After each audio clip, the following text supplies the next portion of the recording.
ไม่สุงค่ะเมื่อได้เป็นวันที่2เดือนธันวาคมที่12ปี2025เป็นวันอังคารในตอนในเดียวเนาะพี่น้องเฮาค่ะมารับถอมด้วยข่าวง้าวเกี่ยวกับเลยลองตรงหนึ่ง UN นะคะเนาะเกี่ยวกับเลยลองเงาลายเมืองโฮมตุมเมียนมาว่าดังใดค่ะเลยเซนั่นก็ค่ะได้มาอ่านตั้งหันถึงพี่น้องเฮาค่ะตอนได้ก็ได้เลยว่าเป็นตอนอบโอ้ว่าจังหนังไหนนะคะ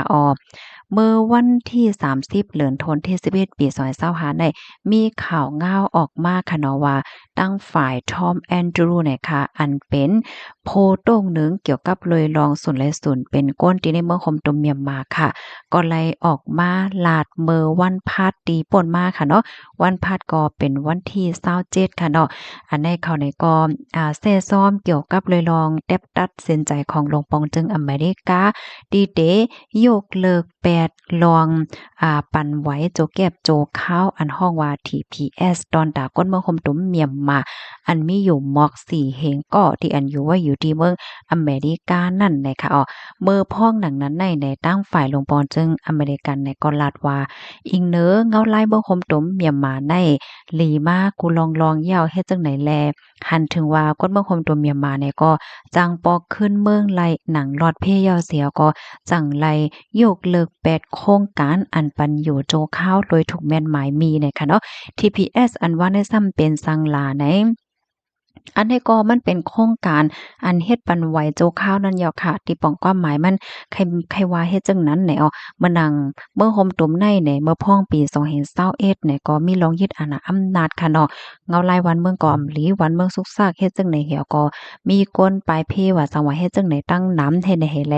หนังหือก้นเมืองห่มตุ่มเมียนมาค่ะเนาะอันฮอตไว้อยู่ที่เมืองอเมริกาซัมปอเตจังอยู่ไลหนังทุกแม่นหมายมีนั่นในตั้งฝ่ายลงปองจึง เมื่อปานนั่นค่ะเนาะเมื่อปานจอมจึงโจ้ไปเด่นนั่นเนี่ยก็จังไรมีโครงการเฮ็ดปันไว้โจกแก็บโจกเขา TPS ปันตอนตาก้นเมืองคมตุ่มเมียมมานะคะ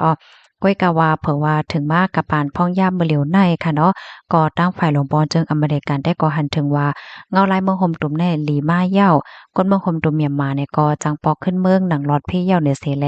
จังไรยกเลิก8โครงการอันในเฮ็ดจังไหนตั้งฝ่าย UN เนี่ยก็ออกมาลาดว่าลองเต็บตัดใจของหลวงปอจึงอเมริกันปอกกำในมันอำไปแม่นเย้าในข่าวก็เปิดว่าตั้งแต่มีลองยึดอาณาอำนาจวันเมืองมาจะเมื่อปี2021นั่นในต่อถึงเมื่อเหลียวเนี่ยก็ยังตึกมีลอง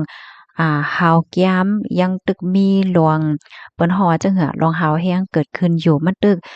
ซุกซากอยู่ให้แหน่ก้นเมืองในอำไปมีลองลอดเพอำไปมีลองห่มลมตึกค่าเนี่ยเขาเนี่ยก็ไล่ออกมาลาดจังหนังไหนเนี่ยค่ะก็ออกข้อมูลตอนในค่ะเลยไปมาที่ห้องการข่าว TVB ออกไว้เนี่ยค่ะเงาลายซ้ำเตสืบเป็นจังหือกว่าเที่ยงในเฮาค่ะเนี่ยก็ไปด้วยกว่านั้นค่ะนะเนาะ ไหว้เสเปิงเป็นจึงในยอคะเนาะไหว้อันตั้งฝ่ายลงปอนจึงเมืองอเมริกันเขาเลยออกมาเปิ้นผ่าว่าได้ยกเลิกโครงการอันในตั้งฝ่ายของเสซึกมานเขาเนี่ยก็ไล่ออกมาลาดว่าข่มโจมก้นเมืองปอกขึ้นเมืองว่าปยก็ปิดแปดอโม505ก้าไหลเจิ้นนายเฮ็ดเนี่ยนะออกค่ะเพราะว่ามีลองคืบหน้าจังหือเนี่ยก็ได้เอามาสืบเปิ้นแผ่ปันพี่น้องเฮาค่ะกว่าเที่ยงเนี่ยค่ะตอนได้ก็มีหนังในก้อยค่ะเนาะกำในก็ได้ย้อนมาอ่านตั้งหันถึงพี่น้องเฮาค่ะเนี่ยค่ะถ่อมกันอยู่ที่ไรตั้งไรกันพองต้องตัดกันบ้านไรค่ะน้ำฮับถ่อมปันแห้งอยู่ตาเซค่ะยินจมค่ะอยู่ที่เมืองพงถ่อมค่ะอยู่ค่ะพี่น้องเมืองพงค่ะเนาะค่ะยินจมค่ะมาเที่ยงค่ะเนาะมันโหลให้เปิ้นตอดปุ้งปันแลเนี่ยเนาะค่ะที่เมืองโฮมตุมเนี่ยก็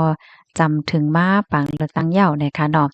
มันก็ว่าไปฮัดยุ่มเลยค่ะเนาะค่ะก็อันที่แค่ปันตั้งใครใจได้ก็เฮาค่ะก็สืบด้วยเงาลายกว่านั้นค่ะนั่นเนาะอันที่แค่ปันตั้งใครใจเมื่อเหลียวได้ก็พี่ๆน้องๆเฮาค่ะเนาะจื้ออันมีไว้ตีลิ้นตีเฮิรนตีเย่อยู่ไว้ตีในเมืองนั่นก็สอนว่ากามหลีค่ะนะก็ใครปันตั้งใครใจได้ก็อย่าไปแนดขายแน่เนาะโหดไรค่ะลูกเพราะว่าวันเมืองหลีเยามันเตจังคืนกามันแหละจังไหนก็จังเป็นไรเนี่ยค่ะเนาะในเด็กก็เป็นทหารถึงปอดอนตอนหนึ่งก้อยกาพี่น้องค่ะที่เฮ็ดหือในเด็กก็อยู่ที่พี่น้องค่ะแทบตัดใจก้อยเฮ็ดไหนค่ะนะแม่สงกรานต์วันค้ารับถอมค่ะอยู่ตาเซเนี่ยเพราะว่าเฮาค้ามาต้วยวงวางในได้หันเลยว่า ก้นหลอมเข้าเมืองในเย็นกว่าเย้านะจ่องแม่นค่ะเมื่อกูปอกเมื่อพอกหนังนั้นได้เอาโลไว้ก้นหลอมเข้าเมืองย่างยอบตีนนั้นตีนไหนๆใกล้ๆมีข่าวเงาออกมาไหนค่ะเนาะเพราะว่าเฮาค้ามาด้วยลวงเงารายการวันการเมืองในแต่จำหนังที่เฮาค้าด้วยนอกวันนอกเมืองเห็นหลายตีหลายตั้งเห็นในมันอิงเหนือเงาลายมันค่ะเนาะก้นตีอันแลดก้นตีเปิ้นเฮาว่าจังหือก้นตีหมออยู่จอมเงาลายก้นตีหมอเลเพนจอมเงาลายก้นตีหมอเลนจอมเงาลายแน่แต่เลยว่าก้นนั้นก้นนั้นกามเลกว่าค่ะนะมันหนังมือป่นมาค่ะเนาะเงาลายหวานเบิ่งสุกว่าสว่าเฮ็ดจังได๋บางจื้อเนี่ยก็คบทบลองตั้งอย่าเผิดไหลลู่ไหลซุ่มไหลเจอไหลเปิงเนี่ยค่ะเนาะก้อยก็ว่าบางก้อที่อันเปิ้นหมอเลนหมออยู่จ้อมเงาลายหมอเรียนจ้อมเงาลายหมอเลียดจ้อมเงาลายเนี่ยก็เลยตื้อตั้งสุนดีกว่าเลยเจ้าเนี่ยตั้งนำนะมานั่งบางตีค่ะนะบางตีบางวานแน่วานเมืองอ่ำสุกเฮ็ดแหนเนาะเขาเนี่ยก็เฮ็ดโฮงเซาตีลือเหมือนมีคนมาลือมาเซาแนวก็อิงเรื่องเงาลายในแหวก็ไล่สุนลีกว่าเลยเจ้าเนี่ยก็มีตั้งนำเลยค่ะเนาะกำนั้นแลอันที่ใครปันตั้งใครใจได้ก็การที่เฮาค่ะเปิดอกเปิดใจเล็บเฮียนแล้วก็หมอไว้ว่างโตอยู่จ้อมเงาลายเนี่ยมันก็ติให้ได้เฮาค่ะรอดเพกวยมก้าเนี่ยก็จังเฮ็ดให้ไหลรับตื้อตั้งหลีป้าแทงลูกกวนให้แหน่นะเจ้าแม่นค่ะความไทยเขาได้ฮ้องว่าเปลี่ยนวิกฤตเป็นโอกาสอันว่านั่นยอค่ะมาแทงทหารถึงอันหนึ่งค่ะลองทัดสางหน้าการอันว่าในเป็นลองหลีเด็ดๆนั่นขายาวในเนาะใจยาวค่ะมาแทงค่ะเนาะเหมยสงค่าสายหมอหอมว่าน่าสนใจเตี้ยวค่ะปอกกำไนว่าสัตวาและตั้งก้นในอำเฮ็ดดีกันในเนาะค่ะใจยาวค่ะการลุ่มล่าด้วยถึงโตซาดในค่ะเนาะเหมือนจังหนังเมื่อเหลียวตีเมืองล่าค่ะเนาะก็ไล่ออกเลขเปิ้นพาออกมาว่าเตอำไรกว่าลึบล่ำโตซาดกว่าปล่อยมากกว่าชอดปลาว่าซังว่าเจ้าในเฮ็ดแหน่นะค่ะต้องจากกันมาเลยค่ะนะพี่ๆน้องๆเฮาค่ะอบโอ้กันในค่ะเนาะโอ้โฮเลยหันพี่น้องคนเมืองใต้เฮาค่ะต้องตักมาก็ตั้งนำค่ะเนาะอยู่เมืองไรก็เซ็มว่าค่ะเนาะอบโอ้กันไล่ในค่ะนะอันคอไหลตอนไหลดีแตกเลี่ยงแหละจังไหนค่ะเนาะแม่ซุงค่ะอยู่ที่เมืองแขไสถ่อมค่ะอยู่ค่ะค่ะยินจมค่ะมาแทงค่ะเนาะถ่อมกันอยู่ที่ไหลพองอันใครลาดได้ก็จังหนังวันยาวค่ะการที่เฮาค่ะ